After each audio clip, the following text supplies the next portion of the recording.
اور ابھی کلیئر ہو گیا کہ حکومت کی طرف سے ہی وہ بات کر رہے تھے بیٹھ کے, ان کی منشا مرضی کے مطابق کر رہے تھے, یا ذاتی حیثیت میں بیان, یہ ہم اس کو سمجھیں؟ اس پہ بات کرنے کے لیے خرم دستگیر صاحب, جیسے کہ میں نے بریک پہ جانے سے پہلے آپ کو بتایا کہ خرم صاحب ہمیں جوائن کریں گے. خرم صاحب بہت شکریہ وقت دینے کے لیے. خرم صاحب, یہ طارق فضل چودھری صاحب کی جو آفر تھی جو انہوں نے ٹی وی میں بیٹھ کے دی, اس پر بڑی بحث ہو رہی تھی, آپ نے بھی سنی ہوگی بحث, اور بہت سے لوگ سوال اٹھا رہے تھے کیا یہ حکومت کی طرف سے وہ آفر دے رہے ہیں یا ذاتی حیثیت میں, اور بعد میں پھر یہ موقف سامنے کہ ذاتی حیثیت میں ان کی رائے ہو سکتی ہے. تو سر یہ تو اب وہ کہہ رہے ہیں میں نے بڑی ذمہ داری سے یہ آفر دی ہے, تو ذمہ داری کے ساتھ ذاتی حیثیت کی رائے بھی ہو سکتی ہے یا فل رسپانسبلٹی کے ساتھ وہی چیز ٹی وی پہ بتائی جاتی ہے جو آپ کی پارٹی کہہ رہی ہوتی ہے؟ آپ کیسے سمجھ رہے ہیں اس معاملے کو؟ میرے بہت پیارے بھائی ہیں طارق فضل صاحب, انہوں نے بات کی ہے تو ذمہ داری سے کی ہوگی. میں آپ کو صرف یہ بتا سکتا ہوں کہ اس معاملے پر نہ ہی پی ایم ایل این میں نہ ہی حکومت کے اندر کوئی باضابطہ ڈسکشن ہوئی ہے. ہو سکتا ہے کوئی غیر رسمی ڈسکشن ہوئی ہو, تو میں تو آپ سے یہی درخواست کروں گا کہ طارق فضل چودھری صاحب ہی اس کی بہترین ایکسپلینیشن دے سکتے ہیں کہ انہوں نے بات کس بنیاد پر کی ہے. اچھا خرم دستگیر صاحب, آپ بڑے منجھے ہوئے سیاستدان ہیں, بڑے زیرک سیاستدان, بڑے میچور سیاستدان, اور بہت سے لوگ آپ کی تعریف اس بات پہ بھی کرتے ہیں کہ جہاں پہ آپ کی اپنی پارٹی میں بھی کوئی فلاء یا غلطی ہوتی ہے تو آپ اس کی نشاندہی کرتے ہیں, جو کہ بہت کم سیاستدانوں کا وتیرہ ہے. اچھا, یہ جب طارق فضل چودھری صاحب کی اگزامپل ہم سائڈ پہ رکھ دیتے ہیں, میں نے دیکھا کہ کچھ عرصے سے شاید یہ ایک پالیٹکس کا حصہ بن گیا یہ سلسلہ, کہ پریکٹس میں ہے یہ چیز, آپ اگری کریں گے کہ بہت سے سیاستدان مین پرائم ٹائم شوز میں بیٹھ کے ایک بات کر دیتے ہیں جو بات اس حد تک وزنی ہوتی ہے کہ وہ اگلے 2 دن تک ڈسکس ہوتی رہتی ہے, اخبارات کی زینت بنتی ہے, ہیڈ لائنز کی زینت بنتی ہے, اگلے ٹاک شوز میں ڈسکس ہوتی ہے, اور بعد میں کہہ دیا جاتا ہے کہ یہ میرا ذاتی حیثیت میں ایک میری رائے تھی. تو کیا یہ واقعی ذاتی حیثیت میں رائے ہوتی ہے؟ بڑی سوچ سمجھ کے وہ رائے دی جاتی ہے, کسی ایک کا انتخاب کیا جاتا ہے اور اس کو پھر حکومت بھی آن نہیں کر رہی ہوتی, ایک پتہ پھینک دیا جاتا ہے کھیلنے کے لیے. جی, جو لوگ ذمہ دار ہیں انہیں تو ذمہ داری سے ہی بات کرنی چاہیے, لیکن اب یہ جو 24 گھنٹے کا ہمارے پاس الیکٹرانک اور سوشل میڈیا ہے, اس میں غالباً اس طرح کے جو ایونٹس ہیں وہ زیادہ ہوں گے. میں توجہ نہیں دوں گا, لیکن یاد کریں کہ ایک ایسا بیان جس کی بنیاد پر ایک پورا دھرنا کیا گیا 126 دن کا, اور اس میں سینکڑوں پولیس مین جو ہیں وہ زدوکوب ہوئے, پی ٹی وی پر قبضہ ہوا, پارلیمنٹ کی کا جنگلہ گرا, قصر صدارت پر حملہ ہوا.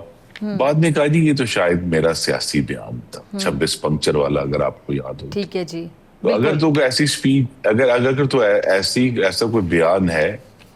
جس کے نتیجے میں پارلیمنٹ کا جنگلہ گرتا ہے اور پولیس مینوں کی ہڈیاں ٹوٹتی ہیں, اس کی تو ضرور مذمت کرنی چاہیے. باقی سے میں نے کہا جو لوگ ذمہ دار ایسا بیان دیتے ہیں ان سے ہی پوچھنا چاہیے سب سے پہلے کہ انہوں نے اس کی بیک گراؤنڈ کیا تھی. ٹھیک ہے. اچھا سر, یہ آپ کی اپنی کیا رائے ہے؟ آپ ایک بڑے منجھے ہوئے سیاستدان, اور آپ کی پارٹی کی رہائی بھی میں آپ کے تھرو جاننے کی کوشش کرنا چاہتی ہوں کہ کیا پوری پارٹی ایک پیج پر ہے, یا آپ لوگ تک فی الحال تو اس چیز کو آن ہی نہیں کر رہا نا کوئی, کہ اس طرح کی کوئی آفر دی گئی ہے؟ یہ کہا جا رہا ہے کہ نام بتایا جائے کس نے آفر دی ہے, پھر جو پی ٹی آئی والے ہیں وہ بھی اگر ہوا میں تیر چلا دیتے ہیں تو یہ چیز ان کی کریڈیبلٹی پہ بہت بڑا سوالیہ نشان ہے کہ جی منتقلی کی بات باقاعدہ ہوئی ہے, باقاعدہ آفر دی گئی ہے. لیکن اب جس طرح بیٹھ کے حکومتی وزراء ٹی وی پہ بیٹھ کے اس بارے میں بات کر رہے ہیں, ذاتی حیثیت میں چاہے کر رہے ہیں, تو اٹ مینس کہ کوئی نہ کوئی چیز تو ہے نا, کیونکہ آگ ہوتی ہے تو دھواں ہوتا ہے سر. تو منتقلی جو اچانک سے ان کی بنی گالا میں خبریں گردش کرنے لگیں, کوئی تو بیک گراؤنڈ ہوگا, اچانک سے تو نہیں ہو رہی یہ باتیں.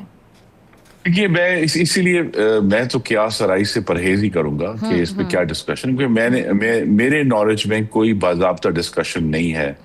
اور ویسے بھی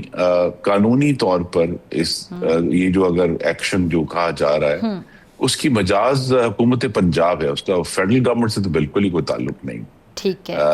پنجاب حکومت کے پاس یہ اتھارٹی ہے کہ وہ یہ ایکشن کر سکتے ہیں. اس سے قطع نظر پارٹی کے اندر تو رائے یہ میں آپ کو اپنی دے سکتا ہوں کہ پارٹی کے اندر تو بڑی واضح رائے ہے کہ بانی چیئرمین جو ہیں ان کو پاکستان کی قوم کے جو 60 ارب روپے کی امانت تھی ان کے پاس, اس میں خیانت کے جرم میں عدالت نے سزا دی ہے, اور وہ سزا کے طور پہ وہاں موجود ہے.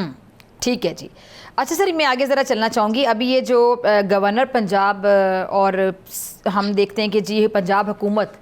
بھی آمنے سامنے رہتے ہیں. اس کی کیا وجہ سمجھ آ رہی ہے؟ اس کی وجہ سے بہت سی پھر ایسی خبریں گردش کرتی ہیں کہ شاید پیپلز پارٹی اور نون لیگ کے جو معاملات ہیں وہ اتنے بہتر نہیں ہیں اور شاید آگے جا کے یہ اس حد تک بھی خراب ہو سکتے ہیں کہ نون لیگ کی حکومت کو خطرہ ہو سکتا ہے.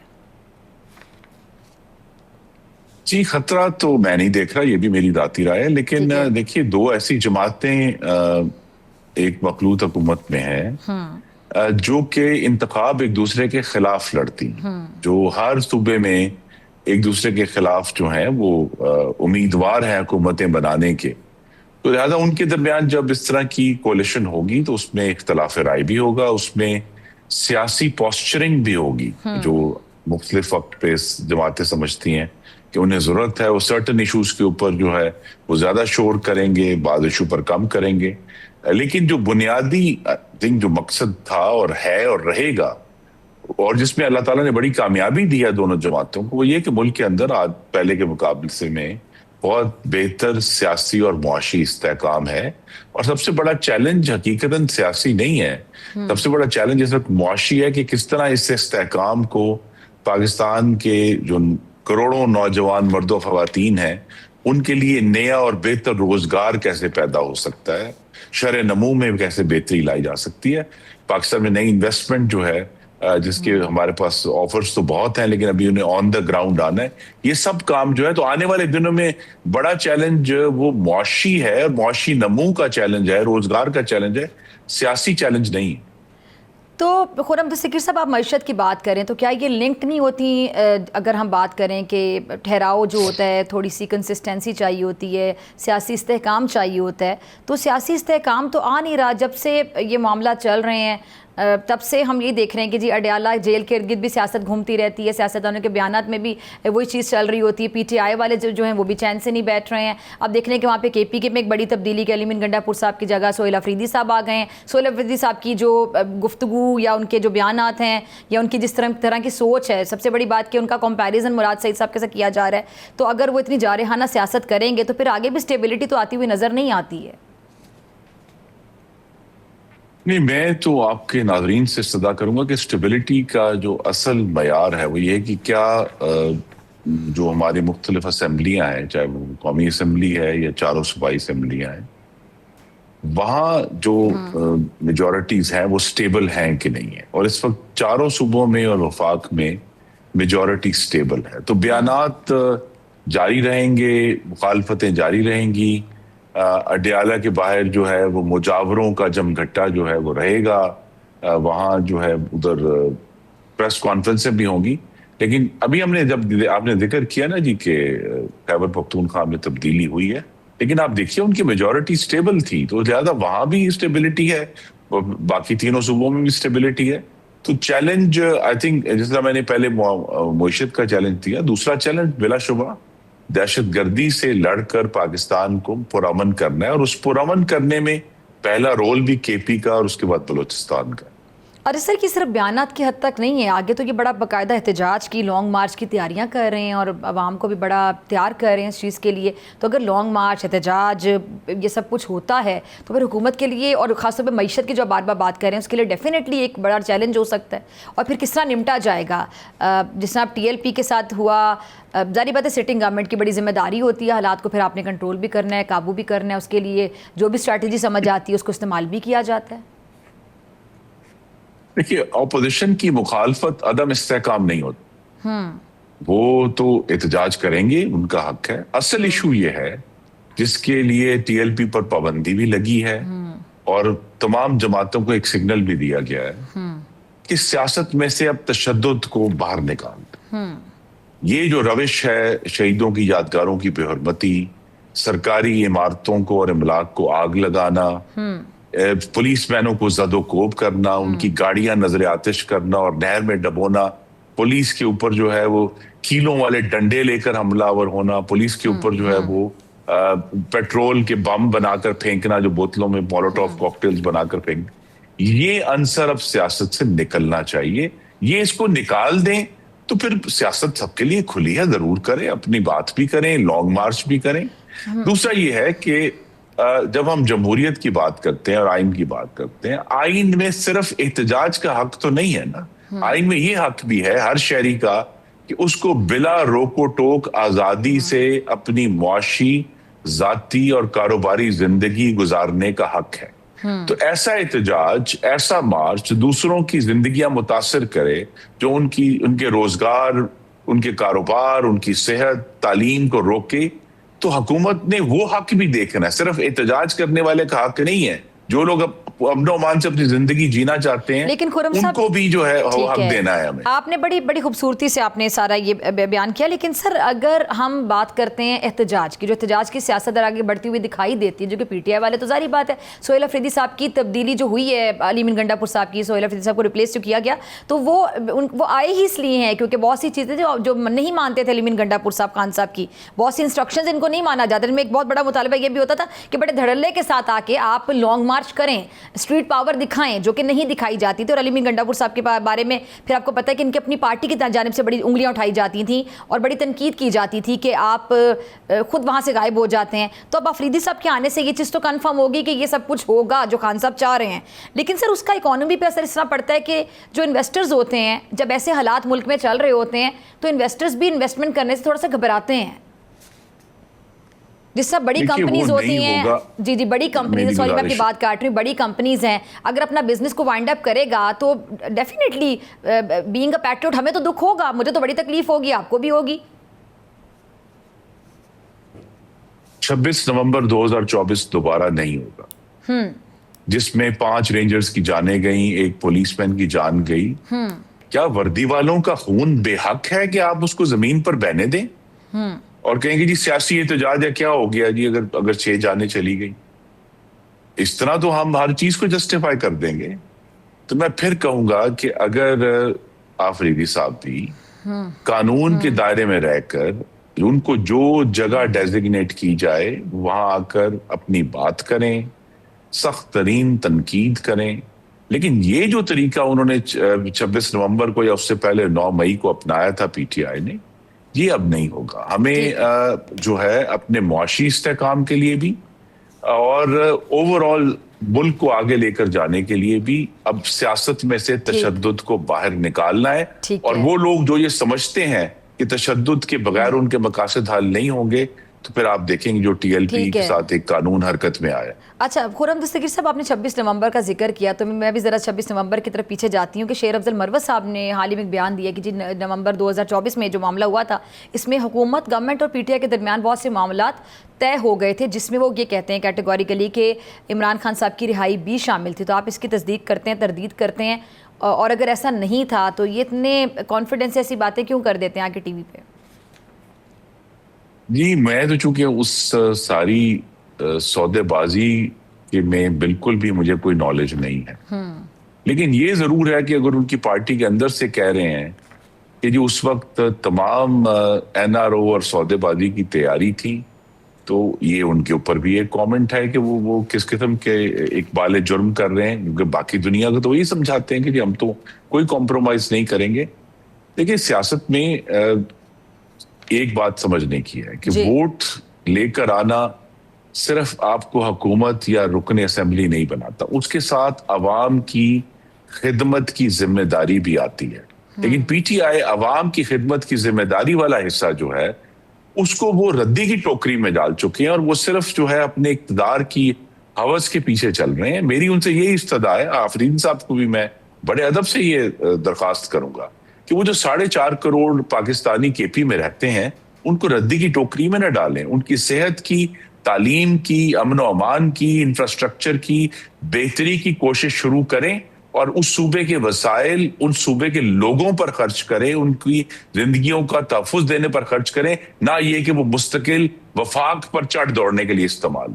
جی بہت شکریہ خرم دستگیر صاحب میرے ساتھ موجود تھے. ناظرین آپ سے ملاقات ہوگی بریک کے بعد. ویلکم بیک ناظرین. دنیا کے سیاسی افق پر ایک نیا سورج طلوع ہو چکا ہے اور وہ سورج جس کی کرنیں اسلام آباد سے پھوٹ رہی ہیں. عالمی سفارتکاری کے شطرنج پر پاکستان نے جس دانش اور توازن کے ساتھ اپنی چالیں چلیں، اس نے نہ صرف خطے کی بساط الٹ دی بلکہ طاقت کے مراکز کو بھی حیرت میں ڈال دیا. امریکی جریدے فارن پالیسی نے اپنی تازہ رپورٹ میں پاکستان کو خطے کا سفارتی فاتح قرار دے کر دراصل اس حقیقت پر مہر ثبت کی جسے عرصہ دراز سے عالمی قوتیں تسلیم کرنے سے کتراتی رہیں، یعنی پاکستان اب محض ایک ریاست نہیں بلکہ ایک اسٹریٹجک ویژن رکھنے والی قوت بن چکا ہے۔ گزشتہ 6 مہینے میں پاکستان نے جس چابک دستی سے امریکہ، چین، سعودی عرب، ترکی، ایران اور ملیشیا کے ساتھ اپنے تعلقات کو نئی جہت بخشی، وہ ایک غیر معمولی کامیابی ہے۔ امریکہ کے ساتھ تعلقات کی بحالی محض ایک سفارتی اقدام نہیں بلکہ خطے میں طاقت کے توازن کی اثر نو تشکیل ہے۔ سعودی عرب کے ساتھ اسٹریٹجک دفاعی معاہدہ اور چین کے ساتھ دفاعی اور اقتصادی تعاون میں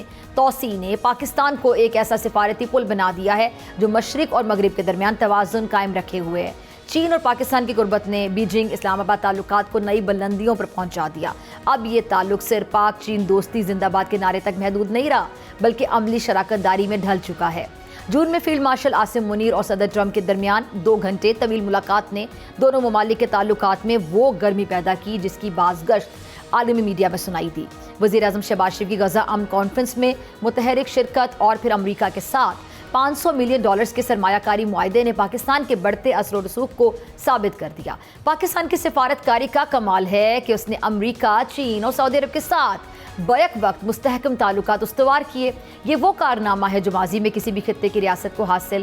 نہیں ہو سکا۔ جہاں بھارت انتہا پسندی کے بوجھ تلے اپنی ساکھ کھو رہا ہے، وہاں پاکستان ایک ذمہ دار، امن پسند اور متحرک ریاست کے طور پر ابھر رہا ہے۔ عالمی میڈیا کی رپورٹس، تھنک ٹینکس کی جو رپورٹس ہیں، سفارتی بیانات اس بات کے گواہ ہیں کہ پاکستان اب تماشائی نہیں بلکہ عالمی کھیل کا اہم کھلاڑی بن چکا ہے۔ یہ تبدیلی کسی حادثے کا نتیجہ نہیں بلکہ ایک مربوط ویژن، پرعزم قیادت اور مؤثر سفارتکاری کا ثمر ہے۔ اسلام آباد آج عالمی منظرنامے پر صرف ایک دارالحکومت نہیں بلکہ ایک نظریہ بن چکا ہے، ایک ایسا نظریہ جو امن کے ساتھ وقار اور تعلقات کے ساتھ توازن کو جوڑتا ہے۔ اسی پہ بات کرنے کے لیے میرے ساتھ موجود ہیں امریکہ میں مقیم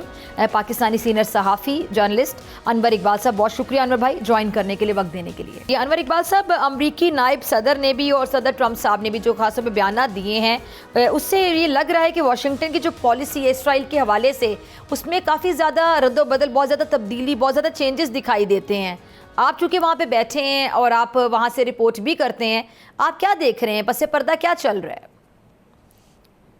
دیکھیں، یہ جو موجودہ امریکی انتظامیہ ہے، ان کی شروع کی یہ پالیسی تھی کہ ظاہر ہے ہر امریکی حکومت کی طرح ہم بھی اسرائیل کے قریب ترین حلیف ہیں اور اسرائیل کو سپورٹ کرتے رہیں گے، اسرائیل کو امداد بھی دیتے ہیں، فوجی مدد بھی کرتے ہیں، اسلحہ بھی دیتے ہیں، سب کچھ کرتے ہیں۔ لیکن ساتھ ساتھ انہوں نے یہ بات بھی واضح کی تھی شروع میں ہی کہ ہمارے مفادات عربوں سے تعلقات بنانے میں بھی ہے۔ ہم وہ یہ ابراہمز اکارڈ ہے، اس کے بانی صدر ٹرمپ جنہوں نے اپنے پہلے دور حکومت میں اس کی بنیاد رکھی تھی، تو وہ اس میں جو کی رول ہے وہ سعودی عرب کا ہے کہ اسرائیل بھی موجود ہے لیکن سعودی عرب ہی ہے جو مسلمان ملکوں کو لیڈ کر سکتا ہے۔ تو ان کی ایک پوری اسٹریٹجی ہے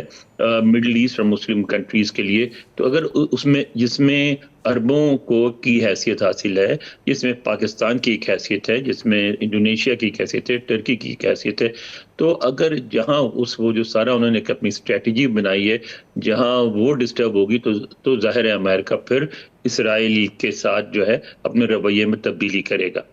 تو اب آپ دیکھیں کیا ہوا کہ غزہ کے پوری جنگ میں امریکہ کی دونوں انتظامیہ نے پوری طرح اسرائیل کا ساتھ دیا۔ غزہ کے بعد بھی ابھی تک ساتھ دیتے رہے غزہ، لیکن اس کے بعد انہوں نے وہاں ایک سمجھوتا کرایا۔ اب اس سمجھوتے کی بنیاد پہ جو اگلے اقدامات ہوں گے وہ یہ ہوں گے کہ سعودی عرب اور دیگر ممالک، جیسا کہ صدر ٹرمپ نے کہا ہے، وہ اسرائیل کو ریکگنائز کریں گے، اور اس کے بعد وہ یہ چاہتے ہیں کہ مڈل ایسٹ میں ایک امن قائم ہو جائے، اور اس کے مطابق جو امریکن اسٹریٹجی ہے پھر آگے تجارت کی، اس کی کیونکہ صدر ٹرمپ کا سارا زور جو ہے تجارت پہ ہے، منافع کمانے پہ ہے اور خوشحالی پہ ہے، تو وہ اس طرف چلا جائے۔ تو اب جو اقدامات کر رہا ہے اسرائیل، واشنگٹن میں سمجھا جاتا ہے کہ ان اقدامات کی وجہ سے امریکی اسٹریٹجی جو ہے خطرے میں ہے۔ یعنی مثلا ویسٹ بینک کو مرج کرنے کی جو قرارداد پاس کی اسرائیلی پارلیمنٹ نے، وہ یا جو یعنی جنگ بندی کے بعد انہوں نے ایکشن لیا، غزہ میں 60-65 آدمی مار دیے، تو وہ اس پر وہ سمجھتے ہیں کہ یہ نہ صرف کاؤنٹر پروڈکٹیو ہے بلکہ امریکن اسٹریٹجی کو نقصان پہنچا رہی ہے۔ اس لیے آپ دیکھیں کہ ان کے رویے میں سختی آئی ہے اور سختی مزید آئے گی. اس حد تک تو نہیں جائیں گے کہ ہم اسرائیل پہ پابندیاں لگا دیں، لیکن اگر اسرائیل نہ مانا تو پابندیاں بھی لگ سکتی ہیں، گرچہ ابھی تک اس کا کوئی خدشہ نہیں ہے. اچھا، یہ ابھی ایک سچویشن ہوتی ہے انور بھائی، جیسے فار ایگزامپل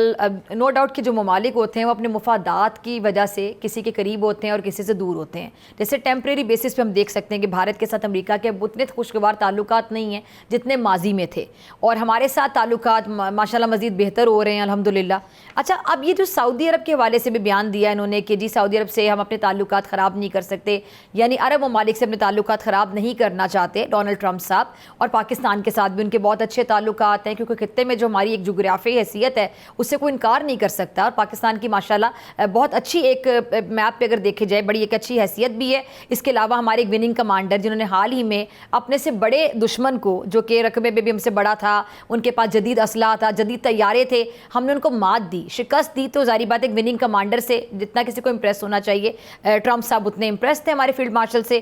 سعودی عرب کے ساتھ انہوں نے کہا اور عرب کے ساتھ کہا کہ ہم اپنے تعلقات خراب نہیں کریں گے. اچھا، وقتی مفاد ہی آپ اس کو سمجھ لیں، لیکن یہ مفاد کسی حد تک کام آئے گا فلسطین کے معاملے کو حل کرنے کے لیے، کیونکہ اس وقتی مفاد کی وجہ سے صحیح اگر صدر ٹرمپ یا جو امریکی انتظامیہ ہے یہ آنکھیں دکھائے اسرائیل کو، تو یہ معاملہ آپ کو لگتا ہے کہ سدھار کی طرف جاتا دکھائی دیتا ہے؟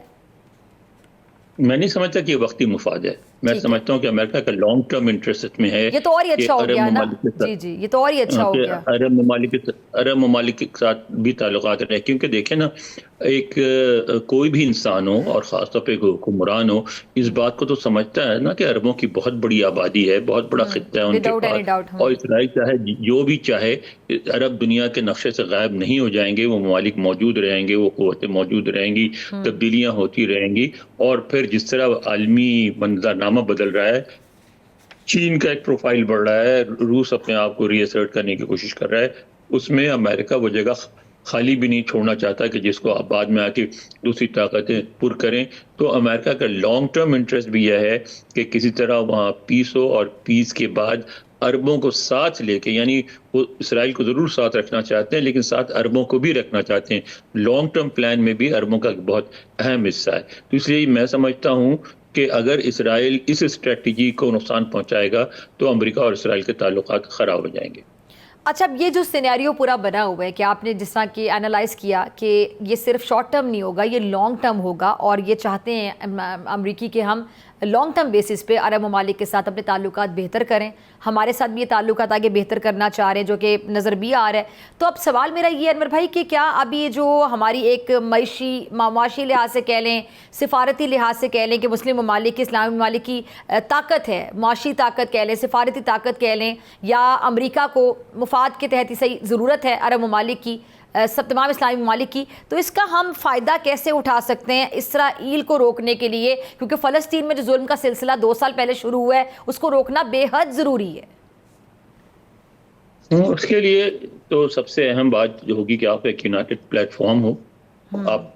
40-50 ممالک ہیں اور آپ اپنا وزن جو ہے اس کو استعمال کریں. ہم کبھی استعمال نہیں کرتے، کبھی کوئی ہم ایک اسٹرانگ پوزیشن نہیں لی اسلامی ملکوں نے کسی بھی ایشو پہ. دیکھیں غزہ میں اتنا کچھ ہو گیا،